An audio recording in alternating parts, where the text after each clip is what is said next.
Imagine you're a broke student. Not, I'm kind of short on cash broke. I'm talking about the kind of broke where you're doing mental math at the grocery store. The kind of broke where college isn't a dream, it's a debt schedule. Now imagine you get a shot, a real shot. A tournament gets announced with a $40,000 prize pool. Not pocket change, not nice to have. Real money, the kind that can actually change a semester. Maybe two, maybe your whole life if you're smart. So you show up locked in, focused, you're trying to win, you're trying to build chemistry, you're trying to practice like a professional, and then you realize something horrifying. Your own team is not there to win.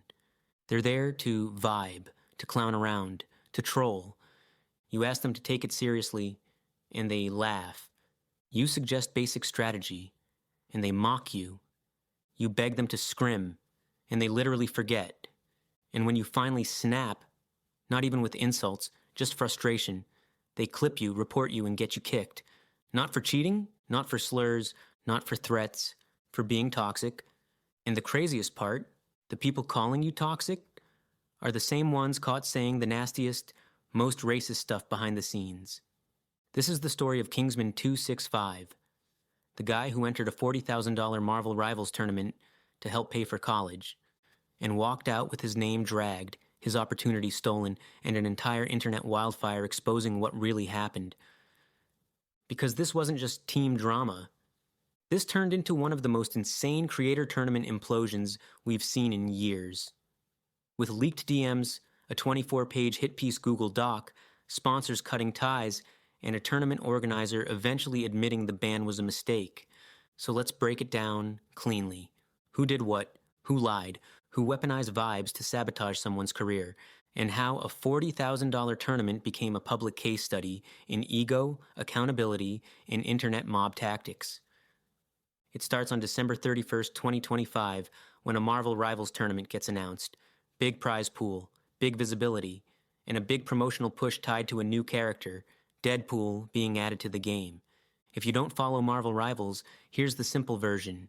It's a superhero, team-based PvP shooter.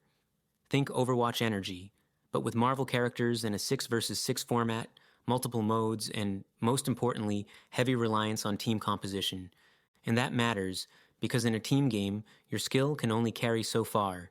You can be cracked, but if your teammates refuse to cooperate, your skill turns into you watching your own plan die in real time. Now, this tournament had a setup that sounds fun on paper, but in reality was a ticking time bomb. Instead of teams entering together like, a normal competitive format, they selected 6 captains, and those captains drafted players from a pool, like school sports. Random teams, no established chemistry, no shared practice history. And if one captain drafts people who don't care, you're done before the bracket even starts. Kingsman gets drafted by a captain named Cece, and at first, Kingsman's reaction is actually optimistic. He's like, okay, I know people here. This isn't bad. He sounds relieved, like maybe he just found a real path. Cece's team ends up being Cece, Kingsman, Big Puffer, Zazak, Luciosa, and KC Diller. And almost immediately, the internet starts predicting their downfall. Not because Kingsman isn't good, but because everyone can smell the vibes. The comments are brutal. People are basically saying, this team is not going to take it seriously. This doesn't look like they'll play well together. They're not going far. And at first you could call that hate. But what happens next proves the comments weren't hate. They were prophecy. Fast forward to January 18th, 2026. Kingsman uploads a video titled something like, I was kicked from a $40,000 tournament. And what he shows is honestly painful, because you're watching a guy who desperately wants to practice, surrounded by teammates who treat him like he's annoying for caring. They're supposed to scrim, practice games to build chemistry. Kingsman is trying to lock in. He's doing the normal competitive thing. Serious comms, strategy talk, comp discussion, responsibilities, roles.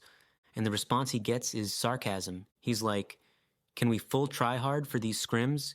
Can we treat it like the real tournament? And he gets hit with that tone, the one that says, yeah, sure, whatever, while someone is clearly not even listening. Then it gets worse. They don't just lack chemistry, some of them literally forget they even have scrims scheduled. Kingsman has to go into their chats and remind them, like a manager chasing employees. One teammate is busy for 2 days straight, another acts like the whole thing is optional. And Kingsman's sitting there realizing, wait, I'm the only one who actually needs this. Now, here's where the strategic conflict starts. And this is important because later people try to frame this as Kingsman bullying someone. But when you watch what he's actually saying, he's not insulting people. He's doing the most basic competitive thing imaginable, trying to build a functional team comp. He brings up Deadpool because he's watching other tournaments and noticing a trend. Teams that don't run Deadpool are getting punished. He's basically saying, someone needs to be comfortable on Deadpool because it looks like a must pick. He even says he can play Deadpool, but he also needs to handle main DPS responsibilities depending on what the team runs. And the response he gets?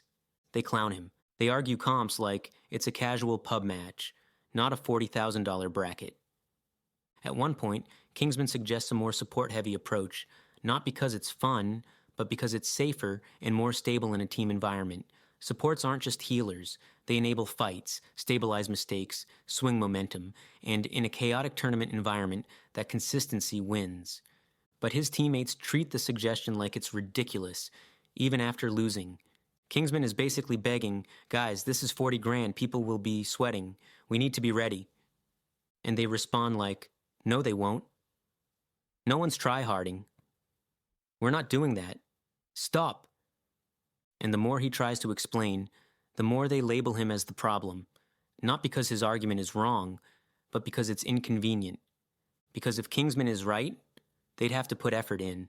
Then comes the other major conflict, Zaza's character choice. Kingsman doesn't want Zaza on Black Widow for a simple reason. In their scrims, it isn't working. Widow is a high-risk character. Hard aim requirements, hard punish for mistakes. In a coordinated environment, if you're not landing shots, you're basically playing 5 versus 6. Kingsman tries to explain that, calmly at first. But Zaza refuses, over and over. And here's the part people conveniently ignore. Zaza is playing on around 200 ping. That's not a small disadvantage. In a shooter, that's a death sentence for precision characters. Your reactions are delayed, your shots register late, and you get punished before your brain even sees it. So Kingsman is like, we're going to get Dove, you're going to explode instantly, and then our supports get wiped. And again, he's not insulting her, he's predicting the obvious. And what happens? Exactly that. Zaza goes something like 0 and 5, 5 deaths, 0 kills, in scrims. Kingsman points to it like, guys, this is proof. We should switch. And this is where the emotional core of the whole story hits. Kingsman says it out loud. You might not want the money, but I do. I need money for college. That's not trash talk. That's real life. He's telling them, this matters. And the response he gets is basically, we're not winning anyway. Which begs the question, if you already decided you're not winning, why enter? Why draft people? Why take a spot? Why keep someone on your team who's actually trying, and then punish them for caring? It escalates. They start telling him to shut up. They start talking down to him. They talk about him on their own streams while muted, calling him names, labeling him loser energy. Kingsman, in contrast, doesn't go personal. He's heated, sure, but heated about strategy and effort, and then the turning point happens. Kingsman gets kicked. He goes live, shocked, basically repeating, this can't be real. I got bullied by my own team, and then kicked for reacting to it. And when you watch him, you can hear the disbelief. Not because he lost an argument, but because he lost his opportunity. So why did he actually get kicked? This is where the story gets disgusting. Because according to what Kingsman shows, Zaza's boyfriend, a guy not even playing in the tournament, starts clipping moments from the scrims. Not full context, not the entire conversation. Clips. Then those clips get sent to the tournament organizer as evidence that Kingsman is toxic, and the organizer, Basim, removes Kingsman under a zero-tolerance rule. Basim later goes live and basically says, this is my tournament, my decision, I don't like drama, there's a zero-tolerance policy, he violated rules. He makes it sound like Kingsman did something extreme. But then, Kingsman shows what was actually submitted as evidence, and it's weak, One clip is Kingsman joking about having to carry. Another is him telling his viewers not to spam people's chats and saying he'd ban anyone who did. That's it. Meanwhile, on the other side, there are clips of teammates calling him a loser, swearing at him, telling him to shut up. So the internet looks at this and goes, wait, he's banned for that? And then it goes nuclear. Because after Kingsman gets removed, CC's team performs horribly. They lose, badly, they finish near the bottom, and it becomes impossible to ignore. Kingsman wasn't the problem. The lack of discipline was. Now, once the story blows up, something else happens. A 24-page Google document appears, allegedly written by Zaza's boyfriend, attempting to paint Kingsman as a villain. 24 pages, about a guy telling a team to swap characters. That's the part that breaks people's brains, because who does that? Who spends hours compiling a case file against a random teammate in a tournament they aren't even playing? And as the doc spreads, people start digging. And the digging is where the e-girl tournament drama label dies. Because this stops being goofy. It becomes about character. Zaza posts an apology. And in the apology, she claims she didn't help with the document. But clips circulate suggesting she supported the idea, praised the doc, and framed it as evidence. At the same time, screenshots begin circulating that appear to show racist statements, anti-black, anti-Latino, anti-dark-skinned comments, allegedly connected to people involved. Now, I'm going to say this carefully. Screenshots can be faked. People lie. People edit. But the reason this hits harder is because it's not happening in a vacuum. Old messages and alleged DMs surface about CC that look even worse. The kind of stuff that, if real, isn't edgy, it's hateful. And that's when the narrative flips. Because the people who framed Kingsman as toxic are now being accused of something way more serious than toxicity. Then CC responds. She makes her own video, and the message is basically, Kingsman ruined the vibes. Vibes matter more than anything. In top esports, you get kicked if your team doesn't like you. And listen, there's a grain of truth there. Team synergy matters. But here's the problem. This wasn't a pro team with established chemistry. This was a drafted tournament where you owe your team the bare minimum effort. And vibes doesn't mean ignore strategy. Vibes doesn't mean refuse to practice. Vibes doesn't mean you're allowed to throw scrims and then ban the guy who wants to win. What CC is really saying is, don't make me uncomfortable by taking it seriously. And if you're Kingsman, a broke student, that's basically being told your reality is ruining our fun. Then the backlash hits the real world. Sponsors start dropping. Brands release statements saying they don't support behavior that disrespects other creators. Partnerships end. Creator programs cut ties. Agencies remove people. And while some people always go too far online, harassment is never okay. The consequences themselves are the internet's way of doing what the tournament didn't. Accountability. Because if you can ruin someone's shot at $40,000 with flimsy clips and vibes politics, people are going to look at your character under a microscope. And that's exactly what happens next. Kingsman posts what people call the files. Messages and DMs where CC allegedly pressures him to delete the video, saying she's getting panic attacks, mass banning people, and implying he should fix it. She paints it like, you threw me under the bus. Kingsman's response is basically cold, short, and devastating. He doesn't owe her a cleanup crew for consequences she helped create. Because here's the truth. If you don't want backlash, don't create a situation that looks like sabotage. And to most viewers, that's what this was. Sabotage.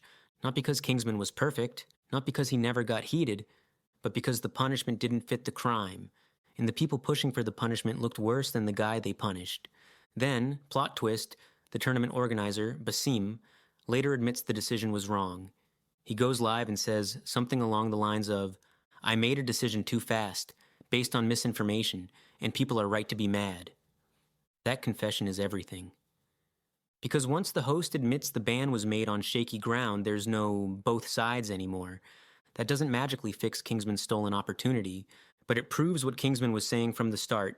He got removed not for being toxic, but because someone painted him as toxic, and the system cared more about optics than truth. Now step back and look at what this really is. A tournament designed for hype, with random drafts and a zero-tolerance policy that can be weaponized with selective clips. creates the perfect environment for character assassination. All you need is a team that doesn't want to try, one person who cares too much, and someone on the outside willing to play prosecutor. And once the toxic label sticks, it doesn't matter what you actually said, because people don't watch full VODs. They watch clips, they read documents, they trust the loudest voice. Kingsman did the one thing most people don't do. He posted receipts, he posted context, he posted the full picture, and that's why this story exploded beyond the Marvel Rivals community. Because this wasn't just about gameplay, it was about how the internet punishes the wrong person when comfort becomes more important than fairness. It was about how vibes can be used as a shield to avoid accountability, to avoid effort, to avoid admitting you didn't take something seriously. And it was about how fast people are willing to destroy someone's reputation over a tournament they weren't even playing. So, what's the lesson? If you're joining competitive events with real money on the line, you have to respect the stakes. If you're a captain drafting a team, you don't get to draft someone hungry, then punish them for being hungry. And if you're an organizer running a high-visibility tournament, you cannot create a system where context doesn't matter, because people will weaponize your rules.